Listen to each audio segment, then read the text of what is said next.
네, 여러분 안녕하세요. 드디어 바이든 후보가 대선에서 승리했네요. 46대 미국 대통령으로 당선되었습니다.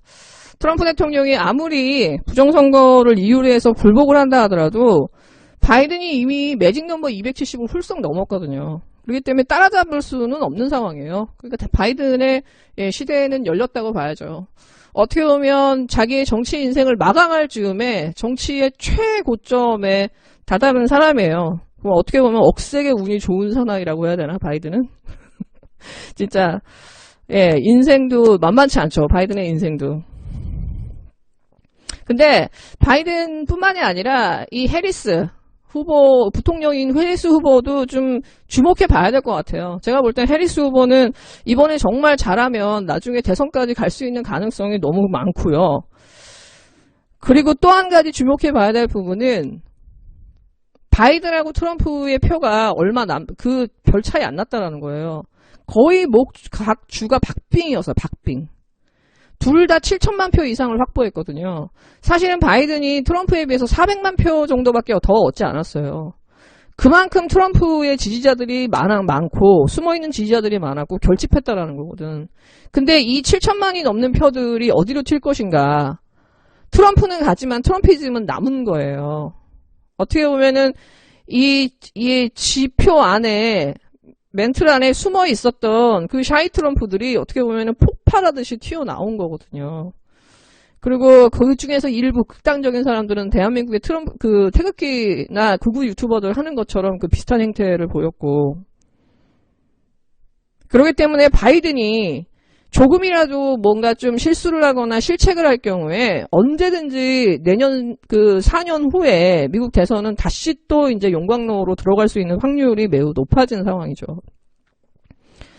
그 다음에 또 하나는 트럼프를 지지하는 사람들이 이렇게 많았음에도 불구하고 트럼프가 가진 그 비호감의 벽을 넘지 못했다라는 거예요.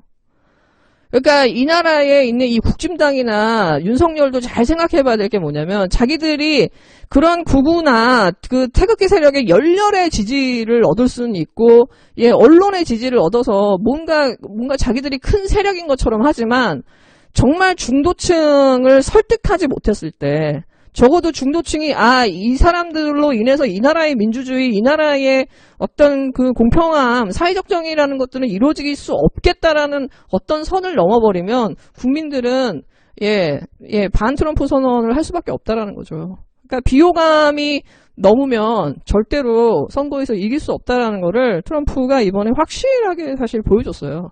사실 트럼프가 그렇게 비호감을 자기 스스로 막 증폭시키면서 자기의 어떤 극단적인 세력들의 목소리를 키워나가지 않았다면은 제가 볼 때 트럼프가 질 수 없는 선거였어요, 이번 선거는. 트럼프 입장에서는 굉장히 뼈아픈 선거이기도 하죠.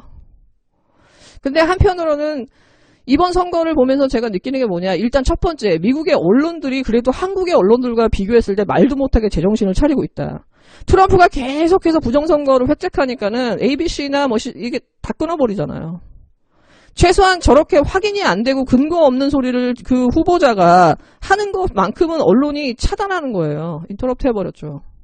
CNN 같은 경우도 마지막까지 방송했지만 정말 퍼때리기라고 진짜 딱 비판하고. 그러니까 최소한 언론은 정상적으로 남아있는 거고, 그 다음에 또 하나는 조용히 숨지기고 있던 그 중도층들이 대거로 투표해서 최소한 미국이 바닥까지 가는 거는 막아야겠다라고 하는 그 시민정신, 시민의 그 시리즌십, 시민의 이 저항정신은 남아있었다라는 거예요. 시리즌십이 남아있었다라는 거, 저는 이 부분에서 그래도 미국이 조금은 희망이 있다라고 저는 보여져요. 시민들의 승리라고 저는 생각합니다. 지금 이것저것 지금 뉴스들이, 짜집기 된 뉴스들이 이것저것 많이 있는데, 내일 일단 법사위가 그 윤석열의 특활비를 조사하러 지금 대검을 방문한다고 하잖아요. 지금 이번 주말에 이 뉴스들을 보면요, 정말 추미애 장관을 거의 마녀사냥하는 그런 상황이에요. 지금 한겨레나 이런 한국일보 웬만한 언론사들이 지금 갑자기 무슨 여론조사를 갑자기 주말에 확 돌려요. 추미애와 윤석열 갈등은 누구 책임? 추 장관 36%, 윤 총장 24%. 해서 지금 언론들이 대서특필을 하고 있는 상황이에요. 저는 사실 한겨레에 너무 실망입니다. 36%나 24%나 이게 의미가 있는 건가요? 그리고 이런 식으로 언론이 주어진 상황에서 막 추미애를 마녀사냥한 다음에 이렇게 여론조사하면 당연히 추미애는 낮게 나올 수밖에 없는 상황이죠. 그리고 36%와 24%가 무슨 상관이야? 과반을 넘지 않았는데. 그 다음에 또 하나는 뭐냐? 오늘 뉴스 보고 깜짝 놀란 게 헛발질, 중앙지검 특활비, 서울 동남부 지검이 수원, 인천보다 많다. 이런 식으로 지금 조선일보가 떼었어요. 이거는 당연히 윤석열이나 대검 쪽에서 나온 거 아니겠어요? 지금 어느 순간부터 조선일보하고 지금 대검 윤석열은 같이 가요. 그러니까 너무 은밀한 이런 그 윤석열의 마음속의 생각들을 조선일보가 마치 마음에 들여다본 것처럼 이렇게 해줘요. 그러니까 이런 식으로 이 보수 언론이 띄워줘서 이제는 이긴 후보는 없거든요. 이명박근혜로 끝내야지. 그러니까 대한민국 국민들이 더는 이제 개돼지가 될 수는 없는 거 아니에요? 네, 근데 제가 어저께 빵 터진 뉴스가 하나 있었는데 이 하승수 변호사가 검찰의 특수활동비에 대해서 행정법원에 이 정보공개 청구 소송을 했어요. 그랬더니 대검찰청에서 그 답변서가 났는데 이거를 지금 본인의 페이스북에다 공개를 했거든요. 그 공개를 한 내용 중에 이 일부가 지금 빨간 줄이 쳐서 돌아다니는데 이 내용이 진짜 웃겨요. 특수활동비를 수령, 집행하는 공무원 입장에서 어디에 썼는지 밝히고 그 근거 자료를 남길 수 없고요. 개개인의 양심에 맡길 수밖에 없습니다. 자기들이 특활비에 대해서 정보 공개를 하지 않는 거에 대해서 개개인의 양심에 맡길 수밖에 없다라고 지금 대검에서 이거를 공식적으로 그 답변을 냈어요. 여러분, 지금 최경환, 박근혜, 이명박, 그 국정원장, 이 수많은 사람들이 왜 들어가 있어요? 특활비 때문에 들어간 거잖아요. 특활비 유용하고 오용하고 그거 가지고 뇌물 주고 서로끼리 뇌물 주고 받고 이래가지고 지금 얘네들이 다 재판받고 국정농단에서 다 들어간 거 아니에요. 근데 그거를 수사하고 기소하면서 법정까지 보내는 이 검사들이 본인들의 특활비에 대해서는 양심에 맡긴다는 거야. 이게 말이 되냐고.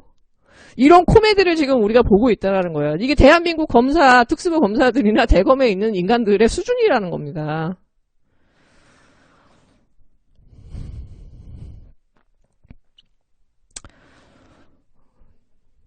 지금 사실 이 민주당이 정말 집요하게 이 특활비도 지목을 해야 되지만 집요하게 봐야 될 부분이 뭐냐면은 라임 옵티머스 사건을 왜 윤석열이 덮었냐는 거예요. 근데 여러분 금융사건과 관련된 거는 윤석열이 늘 역사 속에 있어요. 론스타부터 뭐 저축은행 뭐 라임 옵티머스, BBK 다 윤석열과 있어요. 집요하게 봐야 될 부분이 뭐냐? 왜 덮었냐는 거예요. 그리고 그 뒤에 숨어있는 세력이 누구냐라는 거야. 그리고 그 많은 돈이 누구에게 넘어갔냐라는 거예요. 이걸 분명하게 민주당은 지금 들여다보고 파야 됩니다. 그러면 제 생각엔 금각이 나와요. 그리고 그걸로 역공할 수 있어요. 여러분 사실 예를 들어서 김건희 씨만 한다 하더라도요. 미술이나 이런 예술계는요. 다 네트워크로 움직여요. 근데 제가 얼마 전에 검찰총장인 걸 보면서 되게 좀 놀란 게 뭐냐면 김태현하고 장용진 기자가 김건희 씨에 대해서 잘 아는 게 없더라고. 저렇게 기자로서 팠는데도 불구하고 저 사람의 신상을 못 턴 거야. 여러분 우리나라에서 신상 안 털린 연예인 이지아 있잖아요. 이지아도 결국 털렸죠.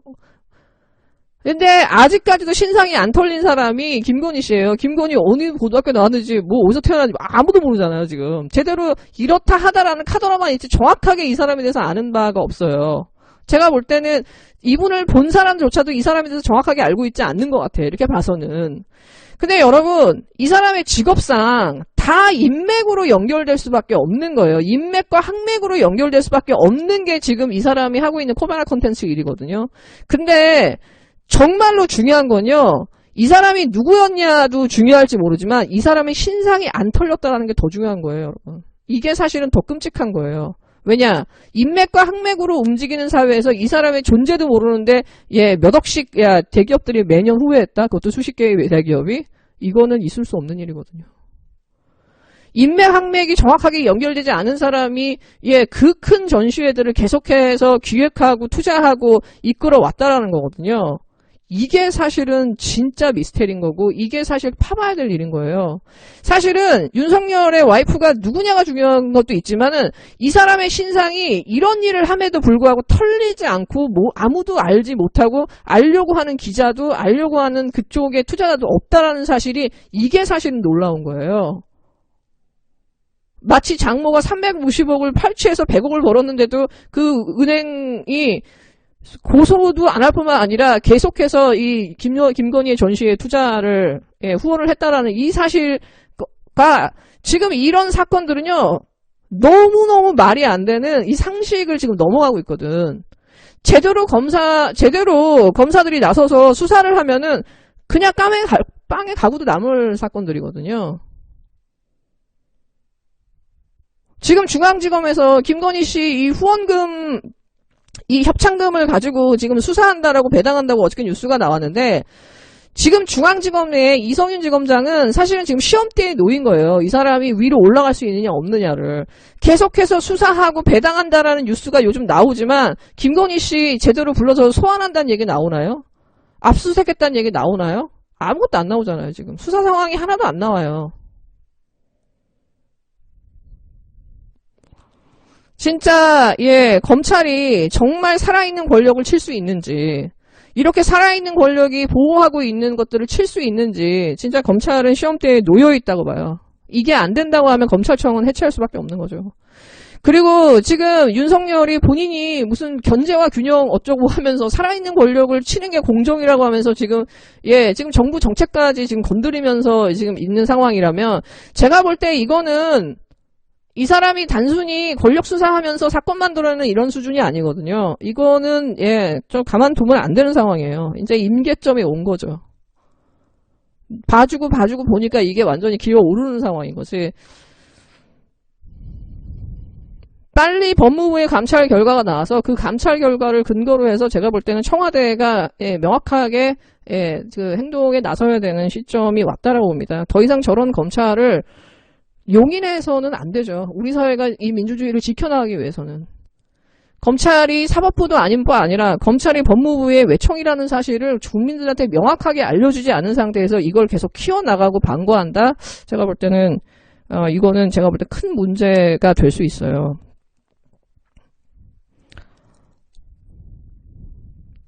네, 제가 어저께 그 토마스만의 행복의 의지를 가지고 방송을 올렸는데 많은 분들이 정말 좋은 반응을 보여주셔서 많이 공감해 주셔서 저도 되게 기분이 좋아서 댓글도 많이 달고 그랬는데 어떤 분이 댓글을 달았더라고요. 저 토마스만이 아니라 헤센데 근데 딱 보니까 진짜네.